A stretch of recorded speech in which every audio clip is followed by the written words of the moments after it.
Este es un vídeo breve para introducir el tema de la Revolución Francesa, un tema fundamental en la historia del mundo contemporáneo. Para ello vamos a utilizar un esquema que es sobre el que voy a hacer el resumen del tema. Como bien veis, vamos a dividir este tema de la Revolución Francesa en tres grandes apartados, como por otro lado es habitual en historia. Primero nos preguntaremos por las causas de dicha revolución.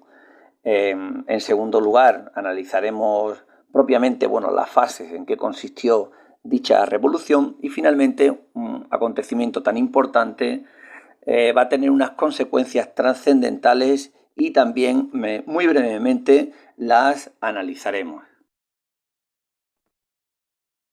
Como vemos en el primer apartado, existen tres tipos de causas y como es lógico, para que un hecho histórico, una revolución tan importante, debieron confluir unas causas también muy importantes. No una crisis económica cualquiera, ni social, sino crisis económicas profundas que, analizaremos más adelante y veremos en qué consistieron.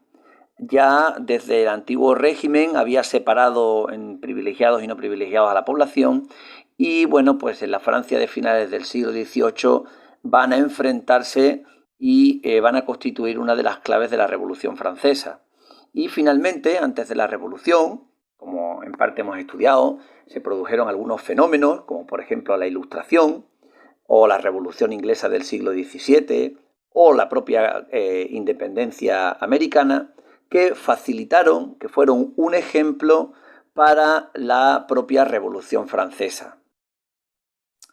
El segundo de los grandes apartados van a ser las fases de la Revolución. Nosotros la hemos dividido en cuatro. El primero es la Asamblea Nacional, que, después de bastantes años sin convocarse los Estados Generales, es decir, las Cortes, el rey, para intentar solucionar esa crisis en la que Francia había entrado, convoca los Estados Generales. Pero los Estados Generales se convierten en Asamblea Nacional porque los diputados que estaban dentro de esos Estados Generales querían cambiar el tipo de voto, que en aquella época era de 3 votos, uno por estamento, a un voto individual. Todo ello dio lugar al comienzo de la Revolución Francesa y el asalto a la cárcel de la Bastilla por parte del pueblo, que es lo que se considera un poco el inicio de la Revolución Francesa.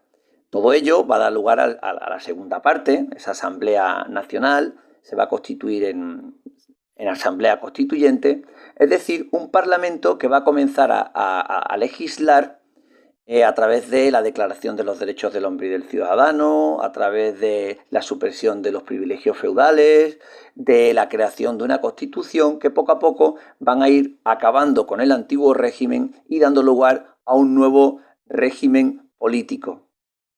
El rey, un poco acosado en este momento, no va a aceptar la situación y se va a producir lo que se llama la fuga de Varens, su huida de París.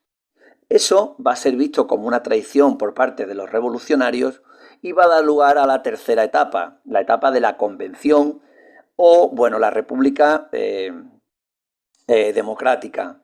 En ella, el rey va a ser detenido y finalmente juzgado y guillotinado, y una serie de grupos políticos, como los girondinos o los jacobinos, van a tomar las riendas de la revolución, llevándola a una etapa más radical y también más mitificada y más conocida, como por ejemplo con el apoyo del pueblo, de los sans-culottes, va a dar lugar a la época del terror.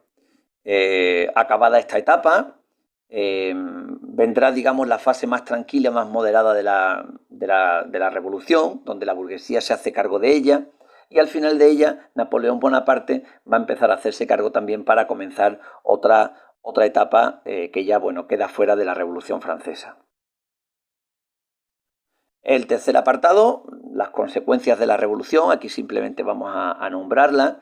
La primera es que con la Revolución Francesa acaba la Edad Moderna y comienza la época contemporánea. gran cantidad de los principios ilustrados, la fe en la razón, la soberanía popular, la aparición del Parlamento para limitar el poder del rey, van a aparecer y se van a efectivamente a llevar a cabo.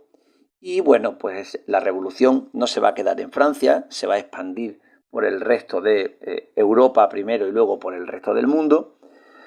Y bueno, podemos decir que con ella nace unas dos nuevas ideologías políticas, el nacionalismo y el liberalismo político, que van a dominar todo el siglo XIX, van a llegar hasta el siglo XX y por supuesto hasta el siglo XXI.